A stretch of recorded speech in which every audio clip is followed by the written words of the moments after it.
Assalamualaikum warahmatullahi wabarakatuh. Saya Cutno Valda Fistri, mahasiswi Komunikasi dan Penyiaran Islam, Program Pasca Sarjana UIN Araniri Banda Aceh.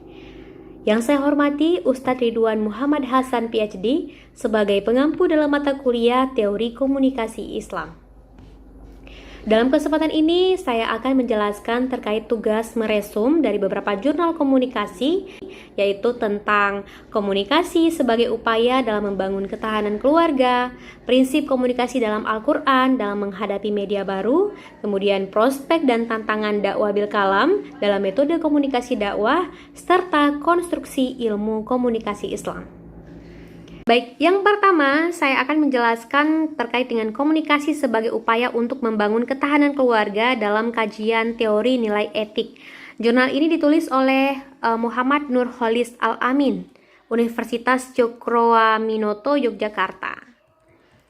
Di dalam jurnal ini menjelaskan bahwasannya dalam keluarga tentu tidak selalu intens bertemu begitu. Misalnya suami bekerja, istri juga bekerja, anak pun sekolah seharian. Sehingga tidak intens bertemu ini juga perlunya komunikasi dalam komunikasi dalam membangun ketahanan keluarga. Nah, ada beberapa yang dijelaskan bahwa komunikasi itu merupakan sebagai realisasi hubungan ma'ruf dalam keluarga. Kita ketahui bahwa keluarga itu merupakan susunan orang-orang yang terikat dalam ikatan perkawinan, kemudian golongan darah, ikatan darah maksudnya, kemudian juga maupun adopsi gitu. Dalam komunikasi ini juga ada fenomena sosial yang bersubstansi nilai etik gitu. Etika itu sangat penting dalam membangun ketahanan keluarga, terutama antara suami dan istri. Nah, dalam surah Al-Baqarah ayat 187 menjelaskan tentang bahwa para suami dan istri ini merupakan pakaian, ya sama-sama istri merupakan pakaian bagi suami dan suami merupakan pakaian bagi istri. Dalam surah Al-Baqarah ayat 187, yaitu hunna libasul lakum wa antum libasul lahun. Mereka para istri adalah pakaian bagi kamu para suami, dan kamu para suami adalah pakaian bagi para istrimu.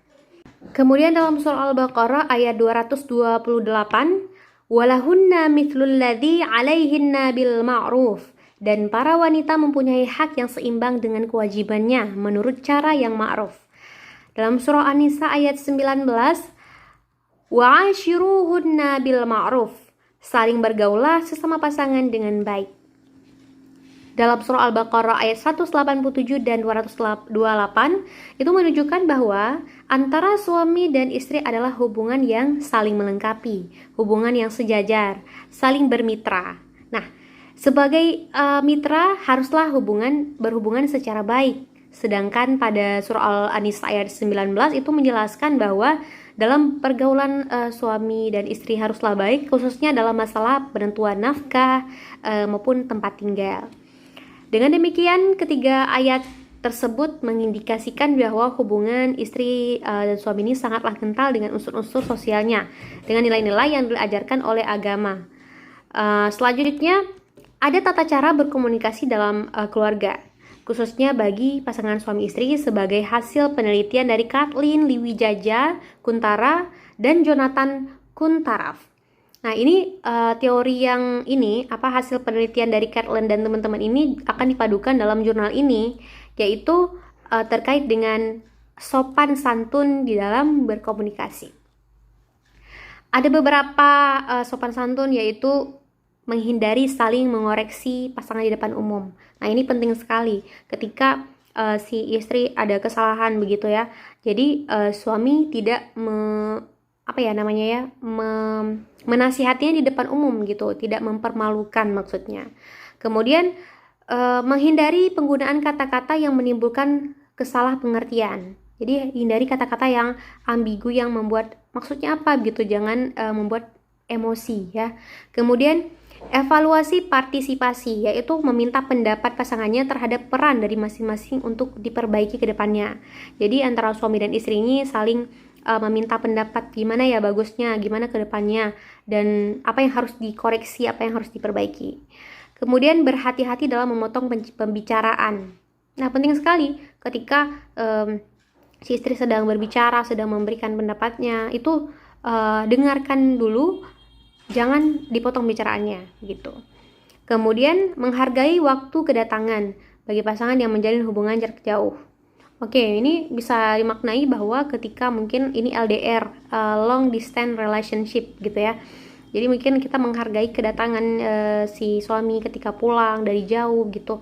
Dan mungkin juga dalam hal ini memaknai ketika si istri atau si suami ini ketika ingin bersilaturahmi dengan teman-temannya, begitu, kita tidak mengekang gitu ya, kita memberikannya kesempatan untuk bersilaturahmi dengan teman-temannya.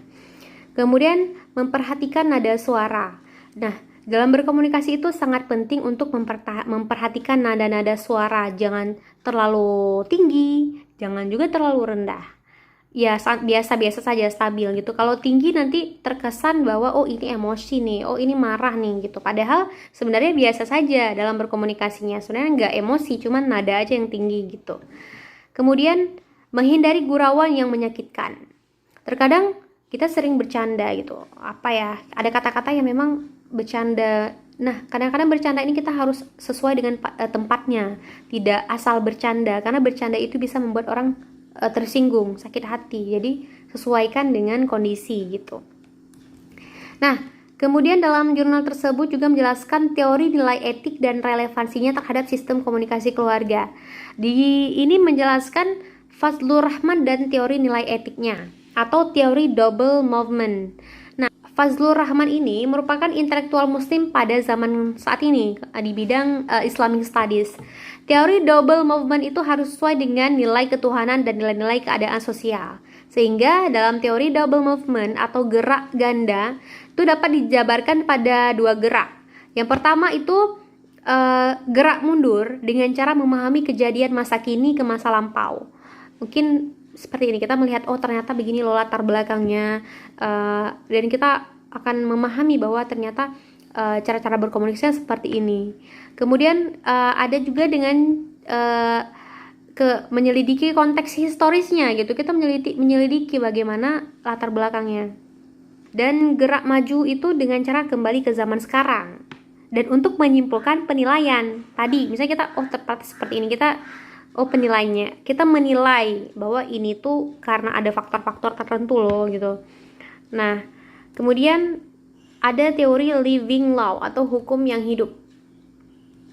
Ada beberapa tata cara dalam mewujudkan ketahanan keluarga, di antaranya itu sopan santun dan nada rendah dalam berkomunikasi.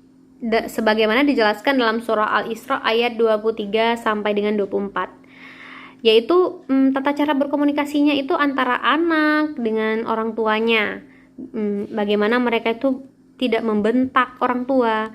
Sehingga kemudian juga tidak hanya anak dan orang tua, tapi juga suami dan istri juga perlu bersopan santun dengan qaulan kariman. Kemudian juga harusnya ada manajemen dalam komunikasi, serta tidak mudah emosi, serta menggunakan kepekaan perasaan gitu. Kita lebih peka, oh begini maksudnya. Jangan terlalu egois ya, maksudnya ini mungkin lebih menilai kepada egois. Nah, Islam dalam pranata keluarga. Nah, ini kita juga Islam mengenalkan beberapa tata cara aturan perantaraan untuk merealisasikan perkawinan dan penuh keharmonisan gitu. Yang apabila tata aturan tersebut benar-benar dipelihara, maka hidup suami dan istri ini akan menjadi kuat dan kuat dan bisa menjadi keluarga yang sakinah mawaddah warahmah. Yaitu kita mengenali akhlak dari calon suami dan istri, kemudian mengetahui keadaan atau karakternya si pasangan, kemudian mempunyai keridhaan antara kedua belah pihak gitu.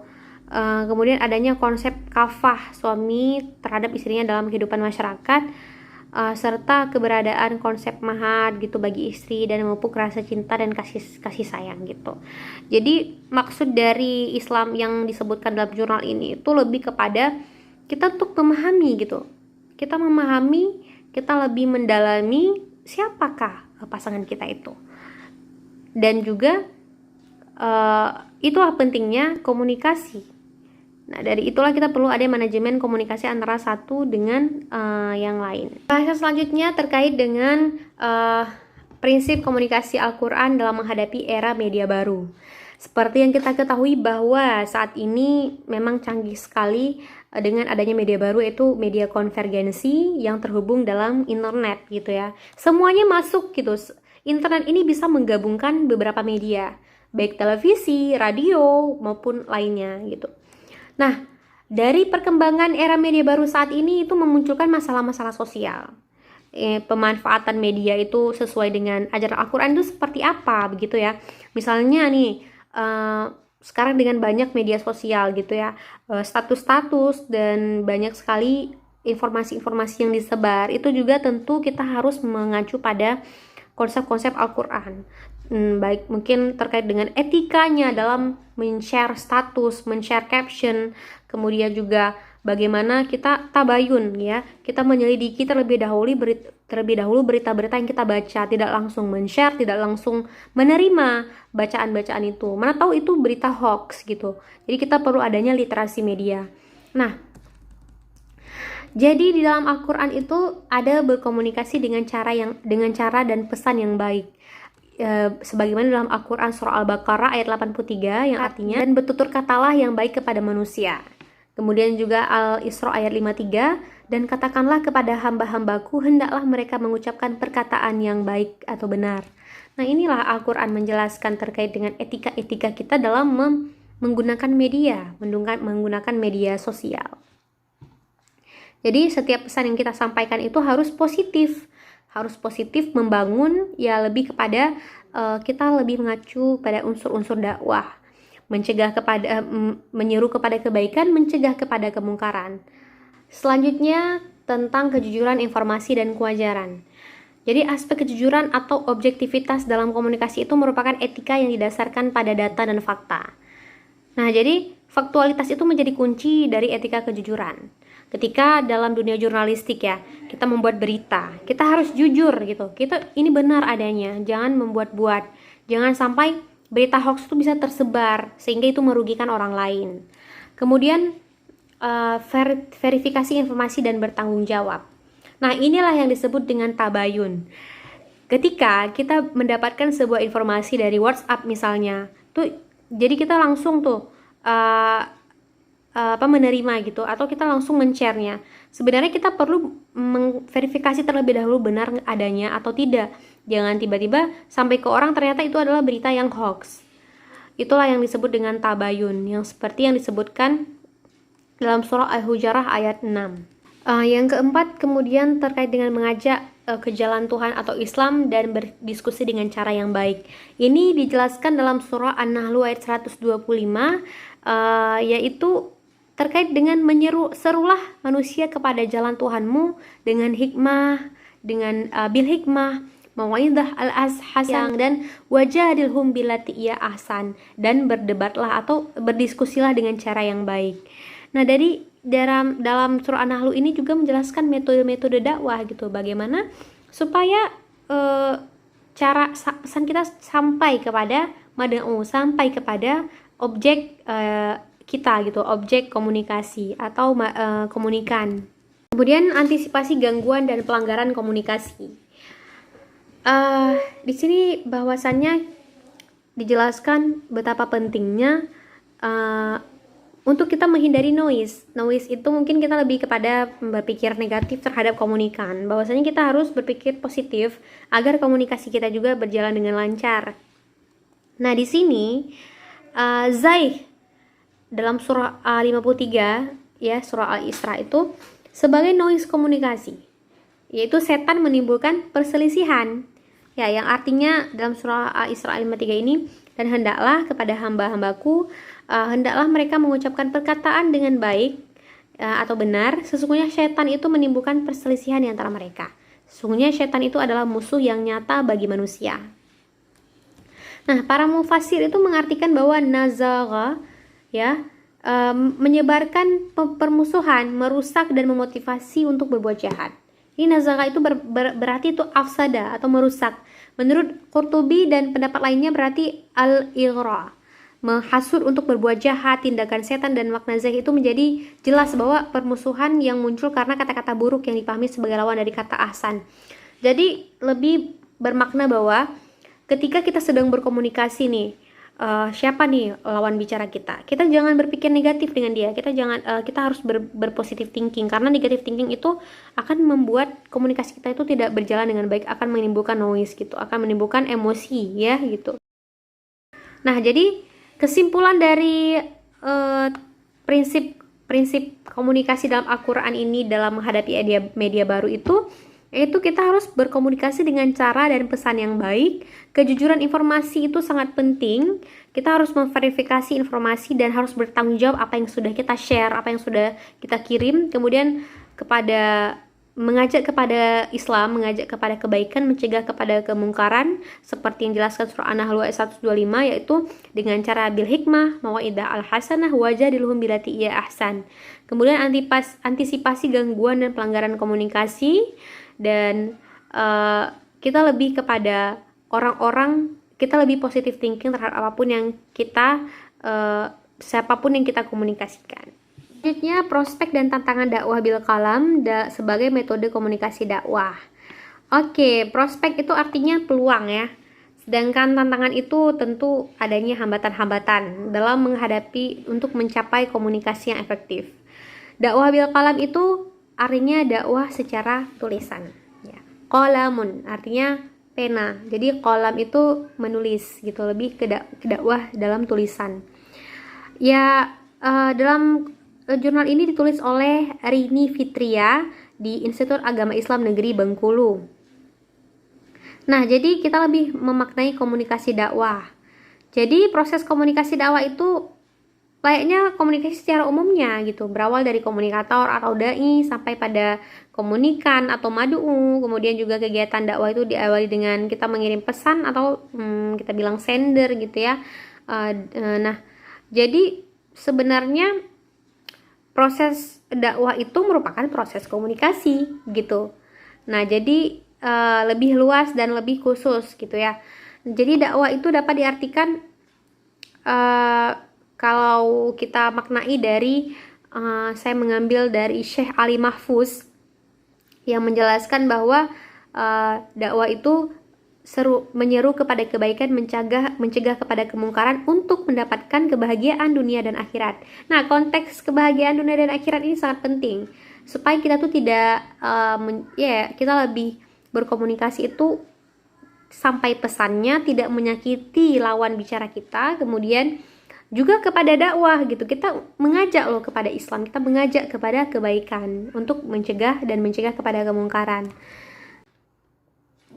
Jadi dalam jurnal ini juga menjelaskan unsur-unsur dari komunikasi dakwah, yaitu adanya dai atau objek dakwah atau si subjek dakwah, kemudian ada mad'u, objek dakwah atau si komunikan, kemudian adanya wasilah media, thariqah metode, dan maddah yaitu pesan-pesannya. Ya, saat ini media cetak itu banyak sekali itu. Media cetak dalam membuat buku-buku seperti kitab-kitab. Nah, jadi banyak sepertinya koran, majalah, tabloid, banner, pamflet, stiker dan lain-lain itu di sana juga mengandung unsur-unsur, kita bisa mengandung unsur-unsur dakwah. Jadi dakwah bil kalam itu sangat efisien ya dalam kegiatan penyampaian pesan gitu. Karena para ulama maupun pemimpin menggunakan ilmu-ilmu jurnalistiknya untuk mendesain dengan sedemikian rupa sampai akhirnya pembaca suatu buku atau surat kabar atau majalah maupun karya tulis lainnya mampu memasuki unsur Islam maupun dakwah tersebut. Jadi dakwah bil kalam itu juga mencakup untuk memberikan motivasi. Misalnya pemberian motivasi melalui tulisan yang memberikan kabar gembira tentang apa saja ya balasan yang Allah berikan kepada orang-orang yang sabar, kemudian kepada orang yang beriman, atau lebih kepada membangkitkan semangat pembaca. Kemudian ada imbauan peringatan atau at-tahdid gitu. Misalnya tentang pembalasan Allah Subhanahu wa taala terhadap hambanya yang musyrik dan munafik, memberi peringatan tentang kebiasaan masyarakat yang tidak sesuai dengan syariah dan sebagainya. Kemudian juga al-iqna bil al-fikrah, gitu. Itu maksudnya itu lebih mempersuasi ya, atau mengajak dengan pemikiran dari prinsip-prinsip agama. Misalnya memberi pengetahuan keagamaan dan hal-hal yang sifatnya baru tentang sesuatu yang masih minim diketahui oleh masyarakat umum. Hal tersebut menjadi penting untuk diketahui masyarakat karena misalnya itu adalah merupakan opini yang perlu ya untuk dipelajari. Jadi kesimpulannya adalah metode dakwah bil kalam itu sebagai sebuah komunikasi dakwah itu juga mampu memberikan kesempatan kepada baru untuk memilih pesan dakwah yang sesuai dengan kemampuan dan kepentingannya. Jadi pesan dakwah itu dapat dibaca berulang-ulang gitu. Dakwah bil kalam itu bisa disimpan. Kalau kita bandingkan dengan internet, misalnya internetnya mati, kita nggak bisa lagi baca pesan-pesan dakwah itu. Jadi kalau melalui bil kalam atau melalui tulisan berupa buku media cetak itu, tentu kita bisa dapat menyimpan dan kita akan bisa membaca kembali. Jadi kalau kita bilang prospeknya karena ini adalah tantangan, prospeknya peluang, itu tulisan itu tidak akan hilang sepanjang masa gitu. Tulisan itu akan terus ada sehingga siapapun itu bisa membaca kembali. Sedangkan tantangannya di era media baru sekarang, munculnya internet, maka semakin kurangnya literasi atau kurangnya membaca orang-orang begitu ya. Jadi orang lebih suka visual atau lebih suka nonton video atau YouTube, lebih suka lihat status di internet gitu. Padahal dakwah bil kalam ini juga merupakan media atau metode dengan secara baik dalam berdakwah. Selanjutnya, konstruksi ilmu komunikasi Islam. Jurnal ini ditulis oleh Abdul Basit dari Institut Agama Islam Negeri Purwokerto. Jadi pergulatan tentang ilmu dakwah ini juga berimplikasi pada hal-hal teknis yang tidak kalah pentingnya. Yang pertama, adanya perbedaan nomenklatur pada fakultas dakwah yang ada di Indonesia. Ada yang menggunakan nama Fakultas Dakwah dan Ilmu Komunikasi, ada yang fakultas atau jurusan dakwah dan komunikasi Islam, dan ada juga yang menggunakan nama Fakultas Dakwah dan Ilmu Sosial. Ada juga yang hanya menjadikan gabungan Fakultas Dakwah, Usuluddin dan Adab. Kedua, gelar yang digunakan oleh alumni Fakultas Dakwah yang mengacu pada Peraturan Menteri Agama Republik Indonesia Nomor 36 Tahun 2019 tentang penetapan perbidangan ilmu dan gelar akademik di lingkungan perguruan tinggi agama. Jadi, dalam teori ini menjelaskan adanya kontradiksi yang terjadi di lapangan, menunjukkan paradigma keilmuan Fakultas Dakwah yang belum terbangun adalah landasan filosofinya secara mandiri sehingga amat lentur dengan perubahan-perubahan. Jika alasan perubahan gelar akademik hanya mengikuti pasar dan tren perkembangan teknologi komunikasi tanpa mempertimbangkan konstruksi ilmunya, maka peran Fakultas Dakwah hanya mempersiapkan skill para alumninya. Jadi peneliti itu tertarik untuk meneliti tentang bagaimana konstruksi atau bangunan ilmu komunikasi Islam. Signifikannya dari penelitian tersebut yaitu wacana tentang ilmu komunikasi masih didominasi oleh kajian-kajian komunikasi yang bersifat sekuler. Masih sedikit kajian-kajian komunikasi yang bersumber dari ajaran agama, khususnya Islam. Oleh karena itu, penelitian ini dapat menambah wacana baru tentang kajian komunikasi yang bersumber dari ajaran Islam. Kemudian yang kedua, pembidangan ilmu yang ada di Kementerian Agama perlu diperkuat dengan paradigma keilmuan di masing-masing bidangnya. Jadi penelitian ini merupakan salah satu upaya untuk memperjelas posisi keilmuan dakwah Islam dalam konteks pembidangan ilmu yang ada. Kemudian yang ketiga, kajian-kajian yang ada di Fakultas Dakwah masih kuat dengan kajian-kajian yang bersifat normal tekstual. Dengan adanya penelitian ini, pengembangan ilmu dan profesi yang ada di Fakultas Dakwah dan Komunikasi Islam semakin berkembang. Yang keempat, minimnya kajian ilmu komunikasi Islam yang ada saat ini, maka penelitian ini bisa dijadikan sebagai titik pijak untuk penelitian lebih lanjut tentang komunikasi Islam. Kemudian ontologi ilmu komunikasi Islam. Adanya perbedaan antara ilmu komunikasi Islam dengan ilmu dakwah. Dari sisi makna, ilmu komunikasi Islam lebih sempit dibandingkan dengan ilmu dakwah. Kemudian dalam ilmu dakwah terdapat 4 paradigma yaitu tabligh atau komunikasi dan penyiaran Islam, irsyad, bimbingan dan konseling Islam, tadbir, manajemen dakwah, dan tatwir, pengembangan masyarakat Islam. Keempat paradigma tersebut dalam proses pengembangan diperkuat oleh ilmu komunikasi, psikologi dan konseling, manajemen dan sosiologi. Keempat paradigma tersebut memiliki wilayah kajian yang berbeda-beda. Kemudian objek material dari ilmu komunikasi Islam adalah mengkaji aktivitas manusia. Manusia yang dikaji dalam ilmu komunikasi Islam tentu manusia yang ada dalam perspektif Islam. Oleh karena itu, ilmu komunikasi Islam ketika mengkaji komunikasi manusia tidak hanya sebatas pada komunikasi yang bersifat horizontal, tetapi juga vertikal, yaitu hablum minallah dan juga hablum minannas. Selanjutnya, objek formalnya ilmu komunikasi Islam dengan sosial lainnya yaitu terhadap pesan-pesan yang disampaikan gitu. Jadi pengirim pesan disampaikan berdasarkan pada Al-Quran dan Hadis. Secara umum, pesan yang ada dalam ilmu komunikasi non-Islam dengan komunikasi Islam tidak ada perbedaan. Hanya saja, pesan yang ada dalam komunikasi Islam perlu mendapatkan penguatan dari nilai-nilai yang ada dalam Al-Quran dan Hadis. Artinya, pesan yang disampaikan tidak mengandung unsur-unsur yang bisa melanggar etika maupun norma-norma agama yang di masyarakat. Pesan-pesan disampaikan mengandung unsur kebenaran dan bisa dipertanggungjawabkan oleh komunikator. Selanjutnya, epistemologi ilmu komunikasi. Epistemologi ilmu komunikasi ini menurut Hamid Maulana dibangun atas 5 prinsip, yaitu prinsip tauhid, prinsip amar ma'ruf nahi munkar, prinsip ummah, prinsip takwa, prinsip amanah. Jadi epistemologi ini juga dibangun atas ada paradigma, kemudian paradigma individualism conformity yang bermakna bahwa ciri khas nilai dari sentral ada dalam Islam itu tidak sama dengan Barat gitu. Jadi paham individualis di Barat itu betul-betul meninggalkan kehidupan sosial dan kelompok, sementara dalam paham Islam individualisnya tetap menghargai atau mengakui adanya kehidupan sosial dan kelompok. Kemudian ada paradigma transcendentalis atau eksistensialism. Ciri khas komunikasi Islam mengakui adanya realitas yang bersifat transenden dan realitas yang profan. Realitas yang transenden itu bersifat sempurna dan absolut, sementara realitas yang profan bersifat tidak sempurna dan relatif. Kemudian adanya paradigma intuitive rational process. Jadi, wahyu merupakan sumber pengetahuan yang paling utama bagi seorang muslim. Nah, itu melalui wahyu itulah manusia meyakini adanya Tuhan, mematuhi segala perintahnya. Kemudian paradigma egalitarian hierarkica. Islam mengakui bahwa semua umat Islam memiliki kedudukan yang sama di hadapan Tuhan. Ketakwaanlah yang membedakan manusia yang satu dengan yang lainnya. Kemudian aksiologi ilmu komunikasi Islam.